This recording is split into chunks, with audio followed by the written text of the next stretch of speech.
Bad Views Cast is here. We're doing Obscursome.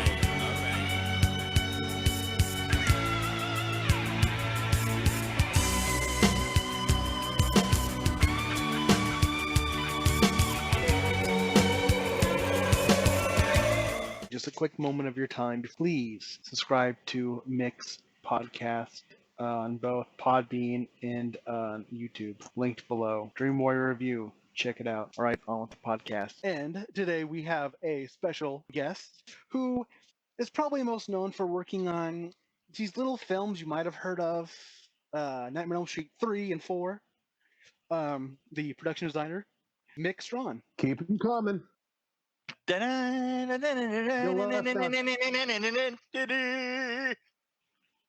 You left that so many. There's Candyman, and then there was 8 heads in a duffel bag, I remember. I know, but the hidden. I want this car. Jonathan Miller would never do anything to break the law. I need the keys. Thank you. Bye. He is a very fine, very honest gentleman. Something strange is happening to some ordinary people. Yeah, that's Jack. Real nice man. What do you do, rob a bank? He's a law-abiding taxpayer minding his own business. Killed 12 people, wounded 23 more, stole 6 cars, most of them Ferraris. If anybody deserves to go that way, it sure in the hell's him. I've worked homicide for 13 years. I have never seen anything like this. The Hidden. 1987. Directed by Jack. How do you pronounce the last name? Shoulder? Shoulder? Oh my god. Yeah. If you're around him, he will literally tap his shoulder and go, "Hi, I'm Jack." Shoulder. Oh, he does. I swear to God. I'm going to butcher these names. Written by Jim Kolf is Bob Hunt. I probably pronounced that last name wrong. Jim Kolf, and then but for this movie, his name is Bob Hunt. That's what it says on IMDb at least. So it's for the movie. My name will be. Well, at least they didn't get the K and the H replaced with one another. Yeah. Oh my. Okay, so law-abiding people suddenly become violent criminals. A cop and an FBI agent race for answers in this sci-fi thriller, The Hidden. Yo, what? Now, like, you hear that synopsis. That doesn't sound quite like what you'd think it would be. It doesn't sound very appealing. Yeah, that's not. That's not. That's a weird plot for a racing movie. I mean, like, wait a minute. There's like a racetrack, and like, I'm not really getting the logic behind the whole car racing. I mean, are we talking about Days of Thunder here with Ed Ross instead of Tom Cruise? It makes. I mean, like, if you watch the trailer for the movie, you don't really know what it is either. You're like, what the heck's going on here? That's right. Well, and the thing is, they advertised it. The advertising for it was pathetic, because I remember that I saw advertising for it 3 times before I realized that it was The Hidden, or before I realized that was the film that I'd worked on. And I was like, oh my God, you guys are just blowing this. I was literally trying to get Bob on the phone and go, Bob, Jesus, what are you doing out there? Because they were making it sound like a procedural, which it definitely is not a cop procedural. I mean, aliens. You never know. Yeah. Actually, here's the thing. In the loosest possible sense, it is a cop procedural. Just if you happen to be, on Beta Gamma 5. Look at these guys. Yeah, no, it's this guys from The Hidden. I love this. They're badass. All right, let's do our quick. Do we recommend it or not recommend it, and then we'll get to the spoilers. Yeah, of course I'd recommend it. But I'm gonna one of the finest sleepers of the '80s. Really, as far as horror and sci-fi, it's perfectly balanced for both. It's from the acting to the directing action in it, to the shooting. The whole thing is just, it's a beautiful film. It really is a good job. Yeah, I first discovered it back in the 90s. They would play it on like Channel 13, it was like KCPQ. Yeah, I'm sure. Yeah, numerous times. And then after that, for a while, I kind of forgotten about the film. And then I was trying to remember what it was. I'm like, what's that movie with the slug alien that like transfers bodies? I'm like, what the heck was it called? Yeah, and that guy from that TV show who did that thing. Yeah, and I tried Googling that, and I'm getting like no results here. I'm like, what the heck? And then eventually I found it. Partly this movie became kind of the backbone of doing this podcast. In fact, because it was a couple years ago, I was talking to Lots because I met General Lots through his YouTube channel. So eventually I connected with him and whatnot. We became friends, and then, but anyways, I pitched to Lots about doing a podcast. At the time he wasn't really interested, but that was always the first movie we wanted to do was The Hidden, and then a couple years passed, and then eventually I decided to just finally go with it. But I also met you at con last year. Found out you had a podcast and stuff. I'm like, you know what? I need to start, podcast, get off the ground, because you were having so much fun with it. And then eventually, I met Wolfman. Well, through Friday the 13th, the video game. I met him through a friend. So That's right. We started talking, and we just connected. It's really interesting about Friday the 13th video game because like a lot of times you play video games, you get like toxic players that like to troll and stuff. But while that game does have some trolls, a lot of people that play it are actually cool horror fans, and I actually ended up connecting with quite a few people through an online multiplayer game based off Friday the 13th. It was really interesting. Who knew that slaughtering people could bring people together? So then, slaughtering people has always brought people together.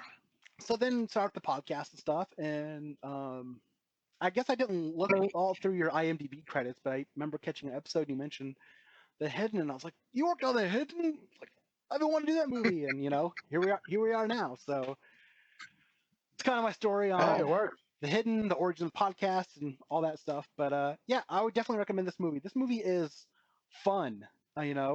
Of course, it's over the top and silly, but it knows what it is, and it has a blast. So I'd say if you want to Michael Nur, sorry. Go on. Michael Nur and Kyle MacLachlan bounce off of each other so well, and the cast of characters that are the creature are just Chris Mulkey is one of them. Ed White, just a great cast of characters, and the dog, the Jason was there. That was the same dog from the Dream Master. According to IMDb credits, you obviously worked on The Hidden, and then you went on to Nightmare 4, right? And so did the dog. Like, how did that happen? Well, the dog was my art director. Well, a dog was required in both of them, and I really liked that dog, so I suggested it. Oh, all right. And I have to tell you that the dog's stand up on the set, the one with the track infection is piss and fire. He went. It was a dangerous set for dogs. He went. That one went up in front prize. That's the thing is I always saw Rennie Harlan, like all 6 foot, fucking 35 inches of him. Can we get the dog that can sun Q? Coming up.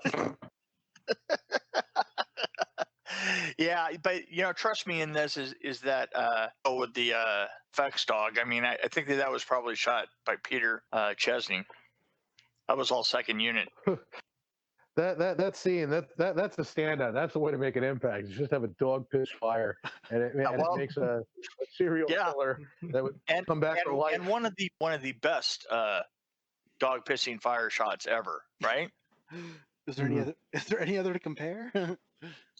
Well, see, that's, you know what? That's really how you win in life. You be the only one, not the You're best, but one the and only one. to do it. So, The only one who dared to dream that a dog could piss fire. So Well, the dream was a pun, let me tell you a right? story. Exactly. So lots. Would you recommend it? Absolutely. This is a movie I did not see back in the day, and I'm surprised I didn't, actually. It's one of those movies that I'm glad I missed because I always like to discover random old sci-fi films like this that actually it does hold up pretty well. The concept of the body surfing, and the concept of the body surfing alien is done pretty well as well. It actually reminded me a bit of Stargate here and there with the Goa'uld, and overall acting was pretty good.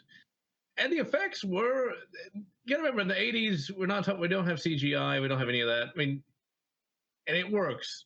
The little slug alien could have looked really bad. That's one of the things you gotta remember.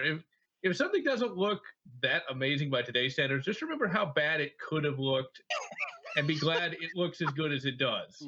Okay? You're absolutely right. Wolfman, your non-spoiler recommendation? I absolutely recommend it. The story was fantastic. It was so good that Jason Goes to Hell had to rip it off. Like literally, when I watched Jason Goes to Hell, I was like, "Yeah, this movie was really good when The Hidden did it." You know, yeah. But you know, Jason Goes to Hell was an abomination. This was actually a really good movie. The actors were fantastic. Kyle MacLachlan is so underrated. People remember him from the Flintstones and Striptease. I remember him from Tales from the Crypt. And you know this, and there was another movie that I had seen him in where he actually does a really good job. He's a really competent actor. Yeah, I mean, he's on Desperate Housewives now, I think, right? He was with David Lynch on yes, Blue Velvet. Blue Velvet and Twin Peaks. Yes, he's a really underrated actor, and I mean, when you're not sticking him in stupid movies, he does excellent work. And then you know you had Claudia, then you had Clu Gallagher, it's Clu Gallagher, you know. Right. Yeah. No. Absolutely. And people know him from Return of the Living Dead, where he played Bert the slave driver, and then he was in Nightmare on Elm Street Part 2, where he was actually one of the shining parts of that movie. You did this. You set off a goddamn cherry bomb. Every time I hear that line, I just can't help but laugh. He's so cool. Well, Mookie is amazing by himself. I mean, he's everywhere.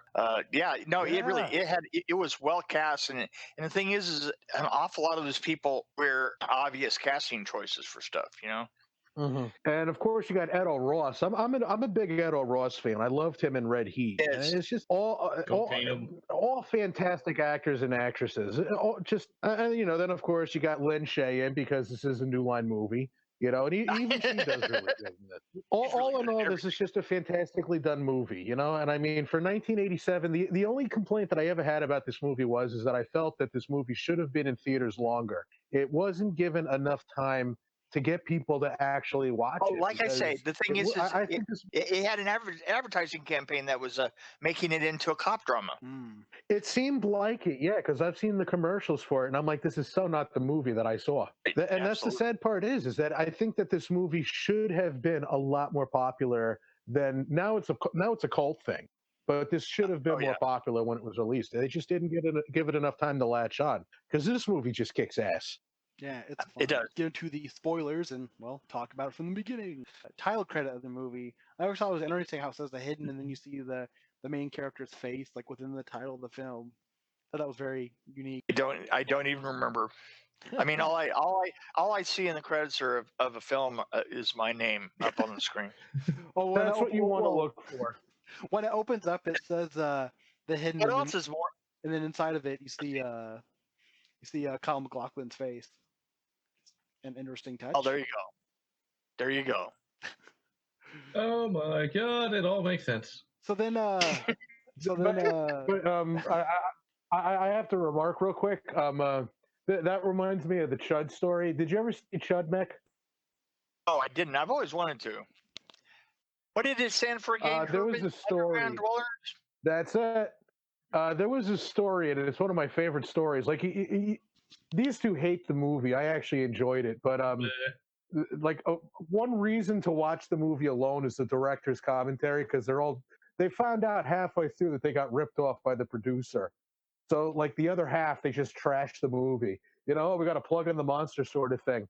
But they had one guy in there. His name was Shepard Abbott, and he told the same story that you did. You're only looking for your name, because they did an opening then in Toms River, New Jersey, and he's like, I had my whole family there. We were sitting there. I'm waiting for my name to pop up, and then my name pops up on the screen, and the guy in front of me is like, Shepard Abbott. What kind of a fucking name is that?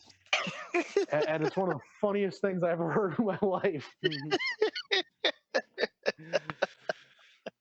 Well, the funny thing is that IMDb has become so important, and having your name on things, and how from the beginning of the 80s to the end of the 80s, films kind of went from, there were very few people listed. The idea that you would be a carpenter and you would get your name listed in a film was ridiculous, right? It's a until big deal. Until like by the mid 90s, it was like pizza to the set. You were in the credits more. This film opens up and just an awesome kick-ass bank robbery / chasing. He hits a guy in a wheelchair. Oh my god! Yeah, no, he does. Oh, it was great. It was great. I got to tell you this. I got to tell you, first of all, about Ferraris, about like any older Ferrari, right? We had 7 of them. Oh, man, wow. For various reasons. Two of them that were just for stunts, and we had 5 of them because we bought one. We had to buy another one every time one of them wouldn't start. So by the end of the film, we had 5. Those Ferraris were they would never start, but they were impervious to everything. I mean, you remember the roadblock, right? Mm-hmm. Yeah. Okay, so here's the thing that we have with the roadblock. So they come down the street. We're watching the Ferrari come down the street, and they take these 6 cop cars. They kind of like leave this little path between the middle of them, and it's supposed to kind of like go into them, wreck a couple, and then slide, beyond all of them. But wedge shape, it took the first 4 and flipped them on their backs, pushed the last 2 out of the way, and then rolled to a stop without a scratch on it. Damn. Absolutely, showroom perfect. And we're all looking at it, it's like, doesn't work at all. So they had to kind of cut the scene so that you didn't see the cop cars flying, because it was just plain comical. It was like, oh wow, it's like you thought to yourself, well, if I was driving an enormous wedge-shaped piece of wood, yeah, I guess that would happen, but this is supposed to be cars. So Ferrari rolls to the end, and it looks like it came off the showroom floor. And how there were many times in that film where I found myself doing the most unlikely things, and particularly the taking a bunch of 8-pound sledges and beating up a Ferrari was like one of them. So all right, can I ask you a question? Did Bob cry when he would just watch you go to town beating him? No, not really. Bob. Bob's kind of a great guy in a way. He's what an anomaly he was for that period. Yes. He was making really good artistic things, and he was tolerating. He had the same group of people that worked with him all the time, and we were absolutely devoted to the concept and idea of New Line Cinema. Yeah, I absolutely love the initial story of New Line, but I can just see, hide a couple of these pink slips for the Ferrari so Bob doesn't see how many we actually bought. But those things were tough. I remember we had to driving down the street, like people are shooting at it, and we cops are shooting them, and then they like hit the car. The car just explodes. I love that was fantastic. Yeah. We blew off a cannon inside of it that was supposed to crack the windshield, and it literally hit the windshield, knocked it out of the frame, and pitched it up into the air, and it landed in Beverly Hills. It landed 3 stories high on a deck and slammed through a sliding glass door. That's tough. Oh man, I don't know how that one happened. Yeah, no, literally, there were so many. Like I say, there were so many things on that film that just that the making of it just didn't make sense. I mean, our right there is a movie in and of itself. We're then introduced to well, we're already introduced Tom Beck in the beginning, and then we're introduced to Lloyd Gallagher, played by Kyle MacLachlan, an FBI agent from Seattle who was transferred. Yeah. Communication back then. I know that back then you could get away with shit like that, Well, like if you just had like a bad experience at a job, you could go to another city and be like, "Have you had any previous job experience?" No. Yeah, no. Oh, well, they're great. Well, the thing is let's face it. For the longest time in the 2000s, is films didn't face up to the fact that people had cell phones. That all those problems could be solved. All those stupid problems that films were based on could be solved by just calling Bob, right? Oh, yeah. Well, you're right. I am an asshole. Sorry. There's always an easy way to get around the whole cell phone thing. Just have the battery die, have them forget it, have it just randomly break. Signal. Somebody charging their phone. I mean, it's just so easy to get around because that happens in real life because the phone's always dying, or it just randomly breaks one day. Or you got signal problems. Yeah, no, that's true. I mean, nothing says I'm disconnected as much as holding your phone up over your head, right? And looking at it. That's how we say I'm all alone now. So then we get our first scene of the alien. Well, first, it turns out that the guy at the beginning, who survived the gunshots and the explosion, obviously because he's not human, but the explosion, DeVry was his name. So then he gets up and goes up to another character who is suffering from a heart attack, and that's when we're like, what the heck's going on here? If you watching this for the first time, and then that's when you see a wonderful creation come out of his mouth and go in the mouth of the other character. A part slug, part spider-looking alien with like tubes at the end and stuff. That's what Kevin Yeager coughs up all the time. Right. Well, there's something creepy about spider legs. Even The Thing did a lot of that with the creature. It would have like creepy spider legs. That also because people are terrified of spiders. Yep. Oh, it's the legs that sell it too. Right. It's the tentacle kind of like things that really kind of creep you out. Well, now people just watch Japanese animation, and tentacles are like kind of normal now. Oh God, no! Hentai. I said about that the better. But what actually reminds me, of the Goa'uld from Stargate, because that's actually how they body swap doing that. Although they don't have the Goa'uld are CG. Oh, you're Stargate. right. You're right. That's very similar. Exactly. They're a lot less. I think I smell a lawsuit right now. Of course, then again, the whole body swapping thing also and using up the body is somewhat reminiscent of there's a villain in X-Men called Proteus that does kind of the same thing. Although he's a mutant. Well, they also did it in The Fallen as well. Oh yeah, The Fallen. I was going to say the classic example of that are those, The Fallen.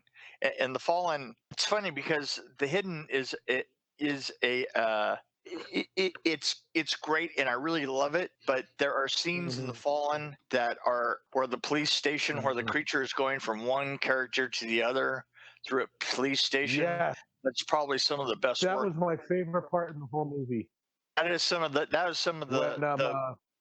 best work of that sort that I've ever seen.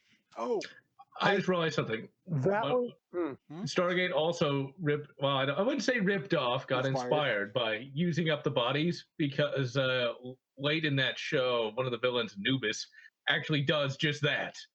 So yeah, I do too. I mean, I'm growing grandchildren right now. I'm going to use one of them eventually. I wanted to do a quick throwback to the Fallen part, though. The part that you mentioned, that was when I realized that I knew I was watching a really, really good movie. Was when John Goodman leaned over at Denzel and he's like, "Oh, hey, time is on my side," and then it went body to body to body, and they were singing that song, and I'm like, "This is an awesome movie." I need to rewatch that movie. I haven't seen that movie in years. That one scene, that there's always. It's like let's talk about films that have one great scene, because really I don't know that I really liked the rest of the film as much, but that one scene was amazing. But like classic Ghost Ship has got one amazing scene. The opening. The rest of the film, the beginning, absolutely worthless. But that one opening, that opening scene is amazing. So you would call it ghost shit. Exactly, except for that one scene. Yeah. That opening scene was done amazingly well, and I don't know what the hell they got out of making. I don't know what the hell they got out of making Ghost Ship, but it should have been 3 to 5 for Assault and Battery. I'm telling you, you sit down and you see that intro, and you're like, wow, and then the rest of the movie, you're like, what the hell was that? What the hell?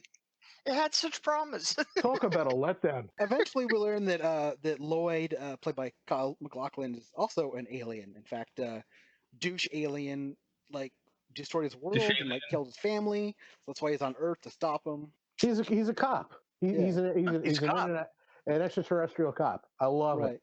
Can I tell you my favorite scene in the whole film, though? Go ahead, please. There's a scene where, and it has nothing to do with special effects. It has nothing to do with anything. It's a scene with Michael Nouri. Oh no, it's a scene with Kyle MacLachlan standing in front of a mirror, and the camera goes in a half circle, right? And the thing is this is at Michael Nouri's wife's house, or it's at their house, right? And at him looking at himself in the mirror, and as the camera goes around, just the way that he's looking at himself makes you realize by the time it gets to the end of it that he's an alien. Because you really don't know until this point what is going on. The way that he's looking and the depth of that look and stuff. I mean, to me, that's just up on back of my hand filmmaking there. It was amazing shot. It's a lost art in film these days. It's called foreshadowing, and I love that sort of stuff. It's just you don't see filmmaking techniques like that anymore. So then the alien takes over Heart Attack Guy, and so that's what I'm going to call him, Heart Attack Guy. So then he goes to that record store, and basically this alien just kind of wants what all American consumers want: stuff. Great music and a Ferrari. Yeah.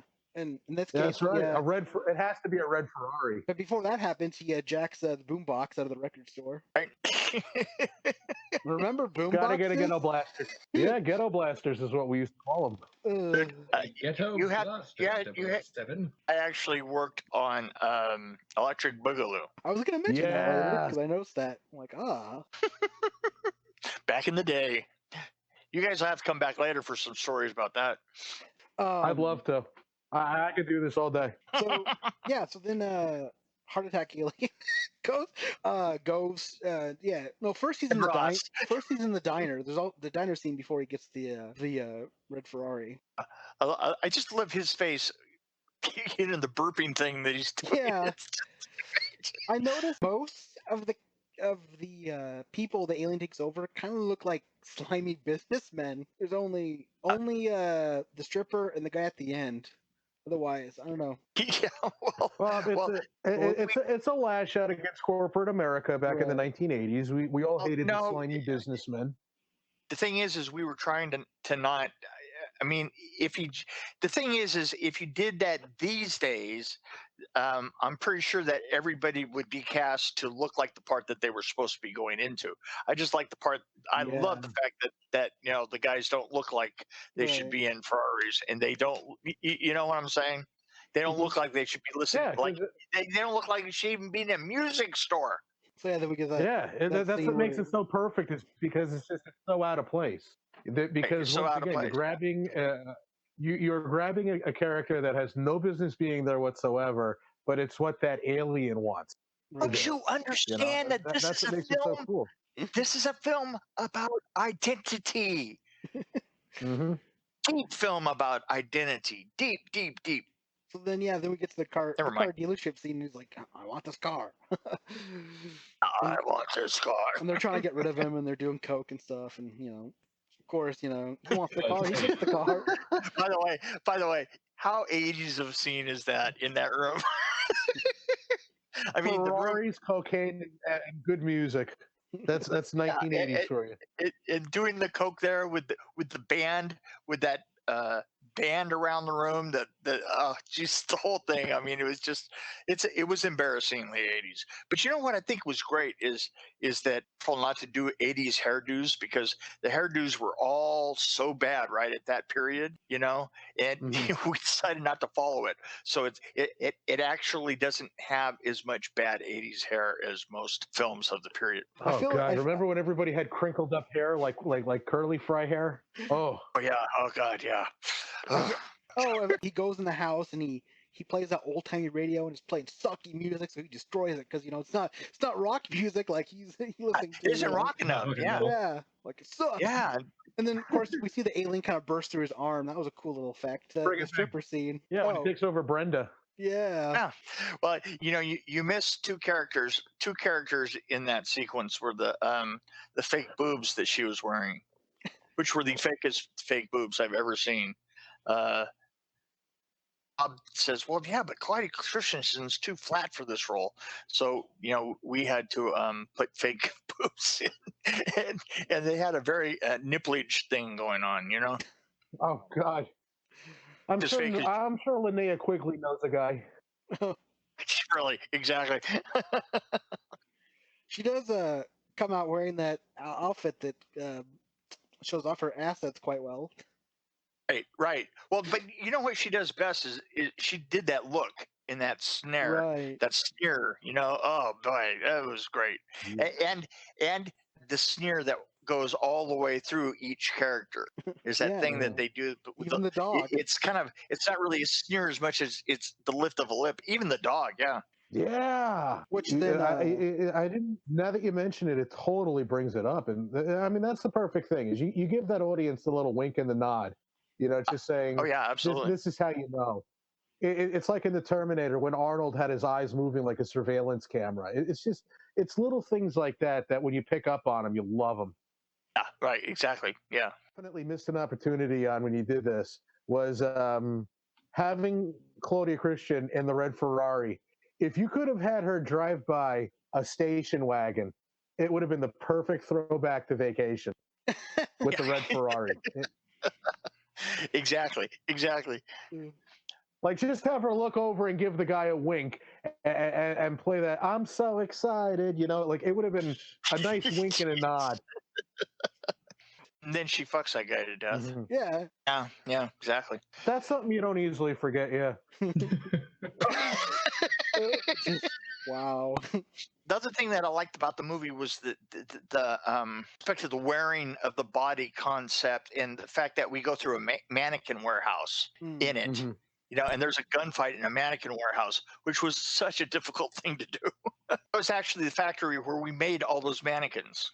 There's a little factory just for making mannequins, and we made foam mannequins.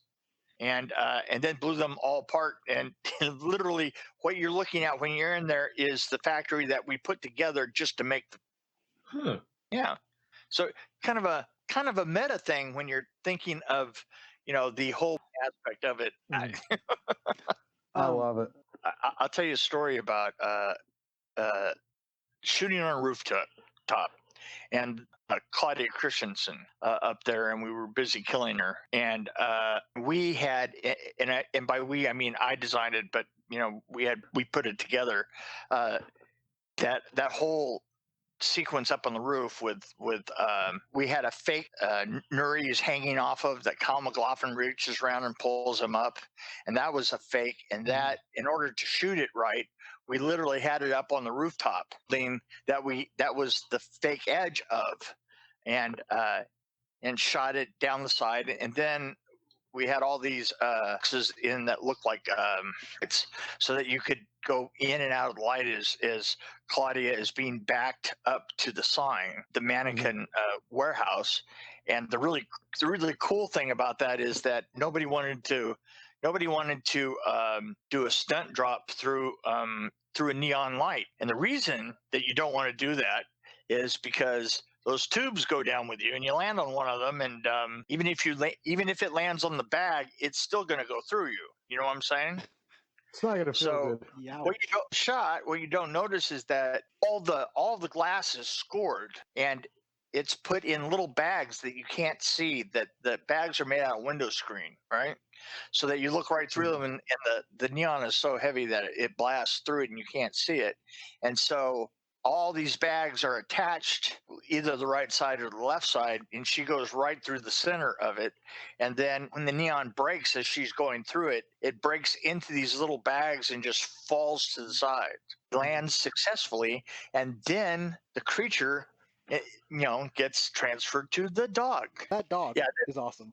Yeah, the dog did it. It was great. Yeah. But you can tell that Jason the alien's not too happy being that dog. She's like, I need a human host. I can't. I didn't come here just to lick my own balls. Oh my. Right. The dog can't necessarily drive a Ferrari. He doesn't have thumbs. And I mean, if you guys manage to make a fucking dog drive a Ferrari, that. But that's a different film. You're right. That's a different film. The character, the police captain, the dog that it goes to next, and it's supposed to do it in his house. But the dog is supposed to go through a louvered slat door and then attack its owner, right? So we couldn't get the dog to do it. The dog had decided that he had had enough, and so we had to do the scene. And we went and did the rest of the movie. We literally had to come back to the same house. All we needed was a shot of that door, of the dog coming through the door. And so construction coordinator Dave Cannon are on one side, just in the kitchen side, while the cameras are on the other side, and all you can hear is like, "Come on, boy, come on, boy!" So they tried for an hour to get the dog to come through, and finally, Dave Cannon looked at his watch and said, "I've had enough of this." He walks over to where the dog's standing. Nobody can see him because we're on the other side, right? And he throws the freaking dog through. Oh. My God. Got the shot. But the thing that's great is he looks up at me and he goes, "Okay, it's time for lunch." And he throws the dog.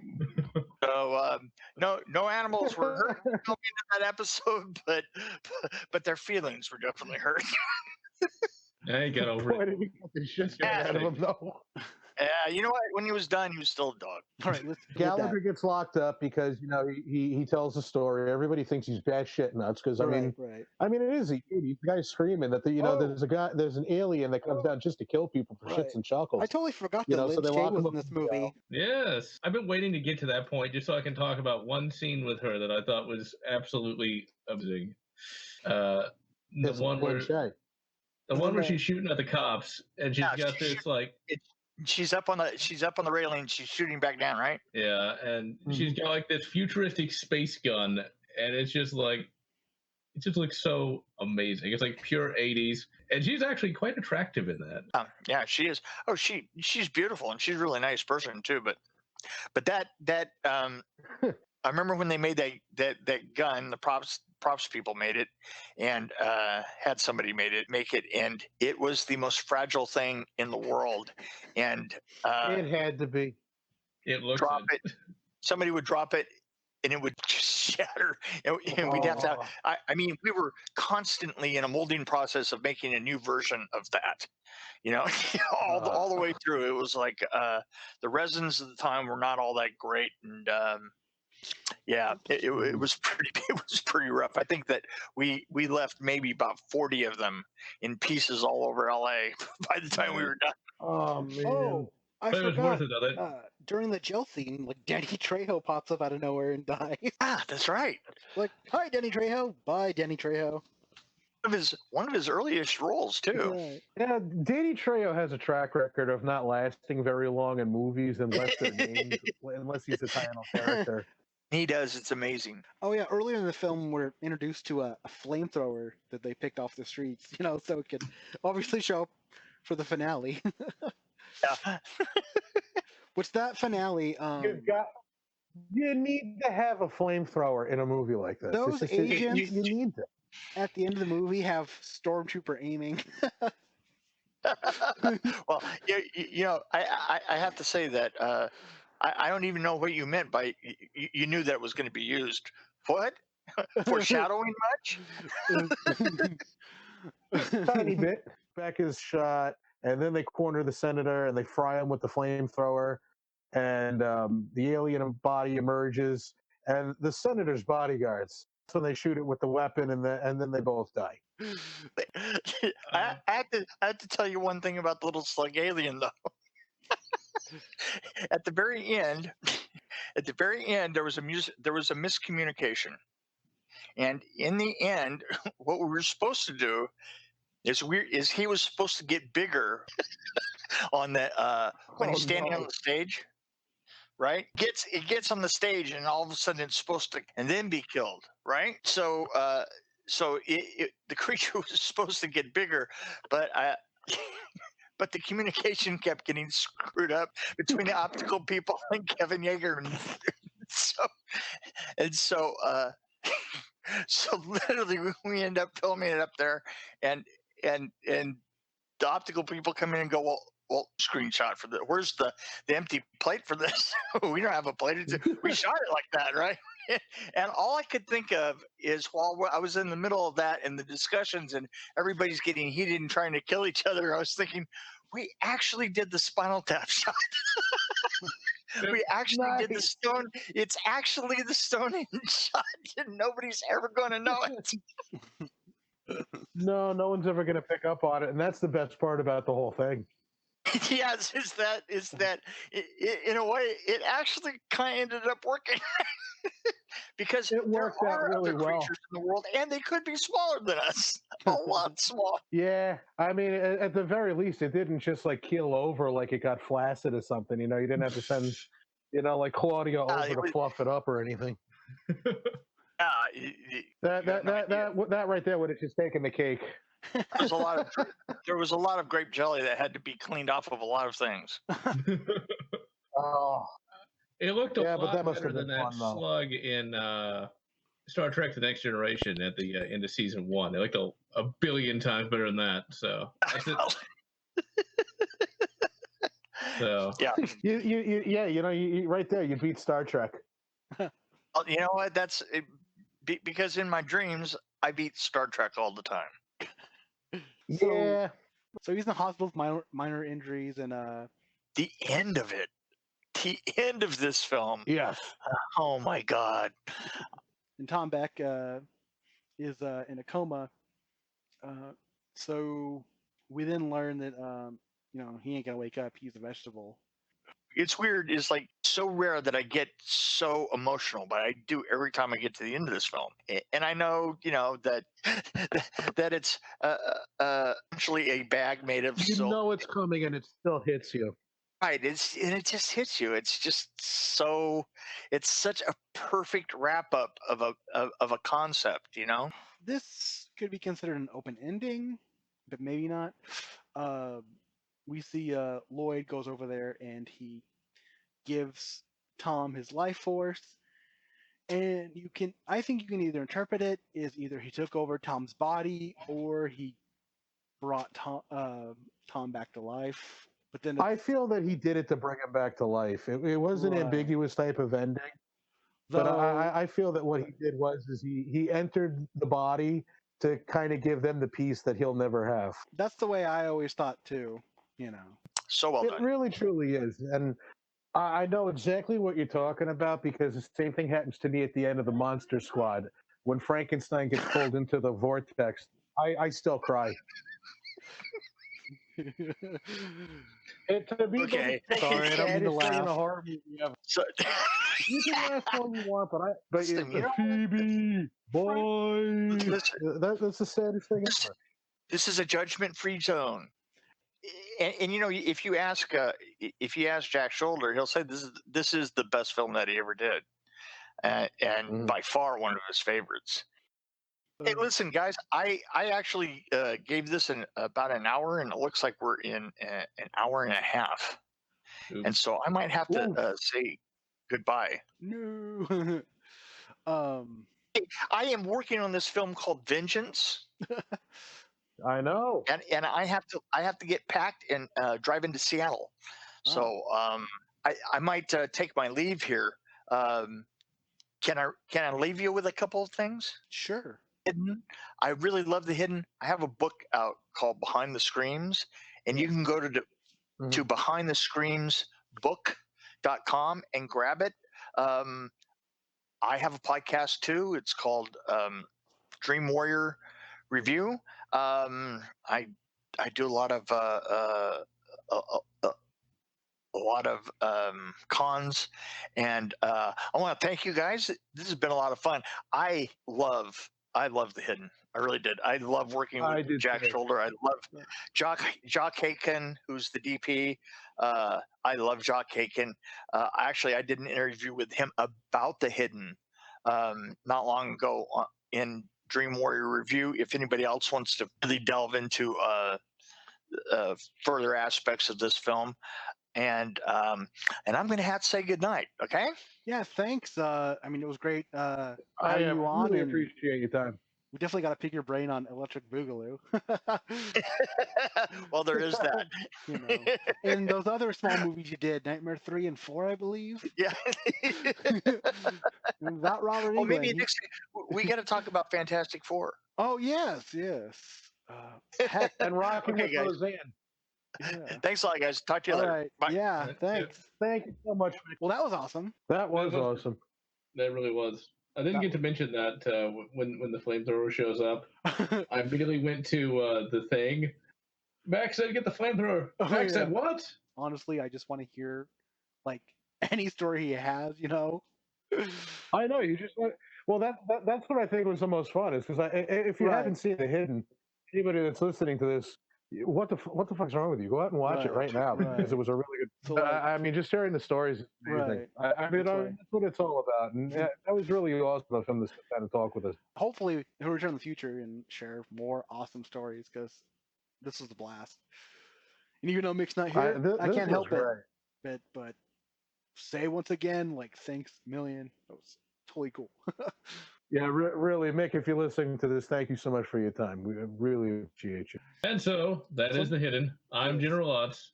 I'm Rage Killer.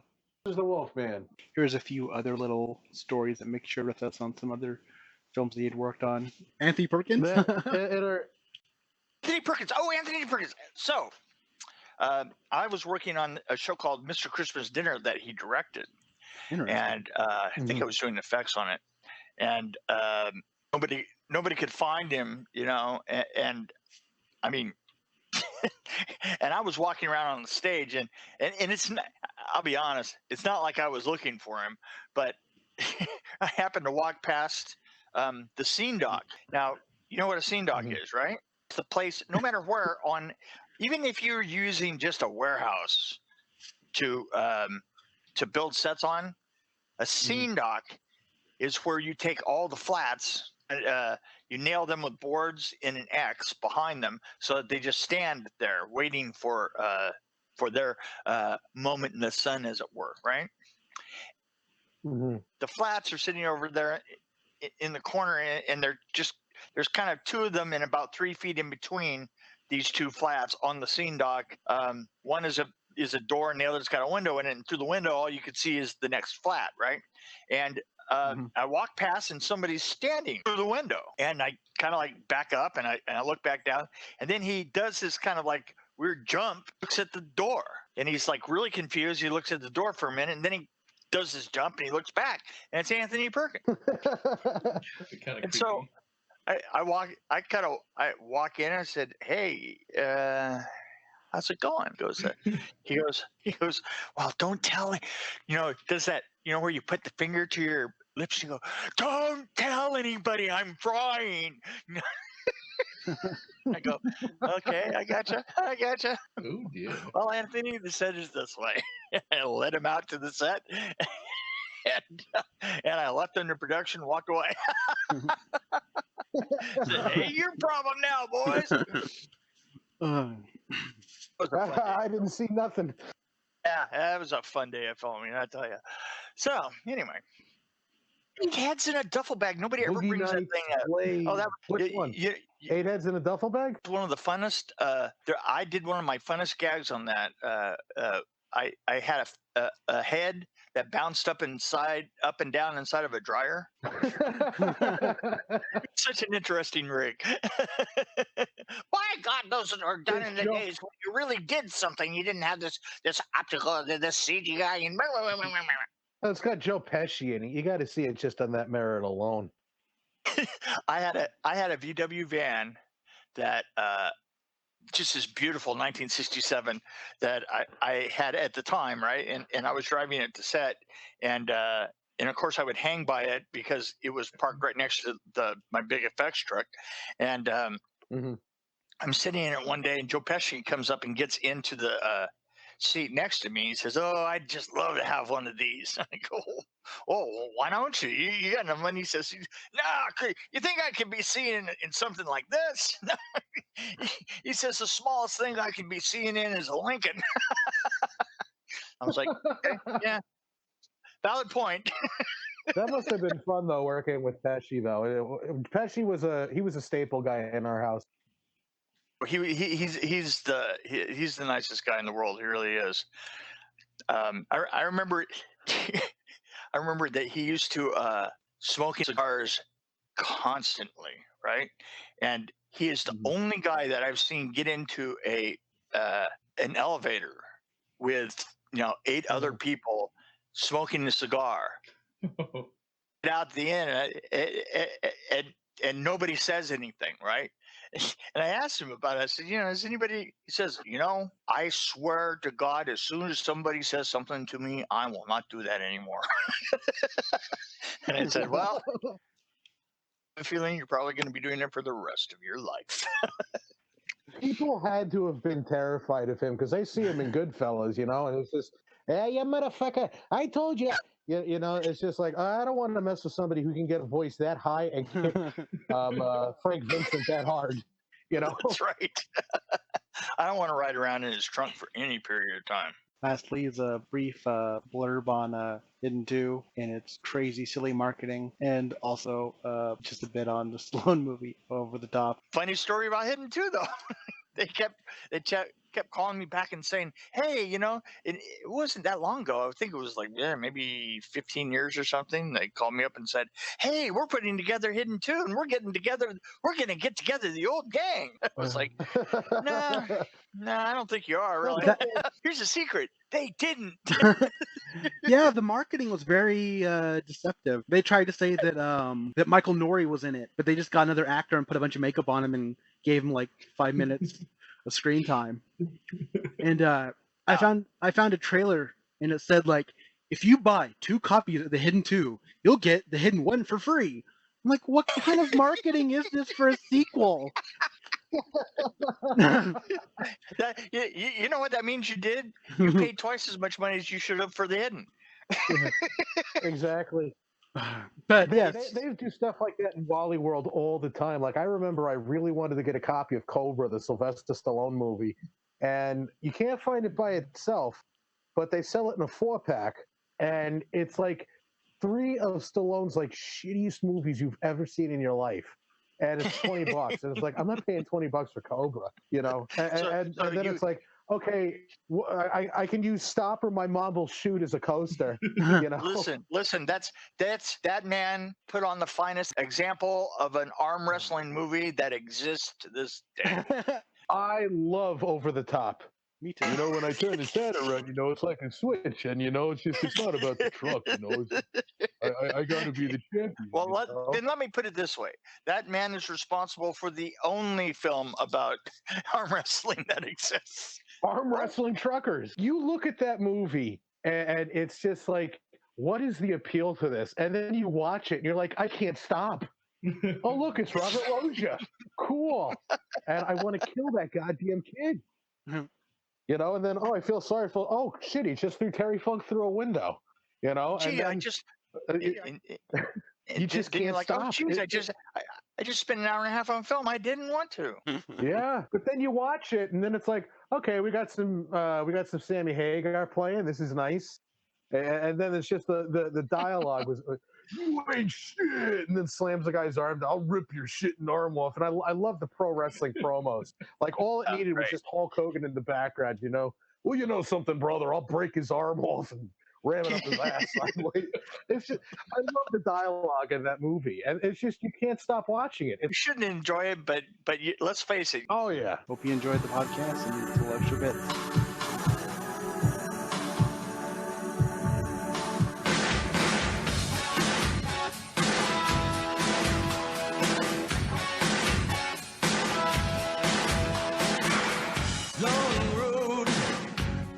Travel for every time. Through the darkness I will run with no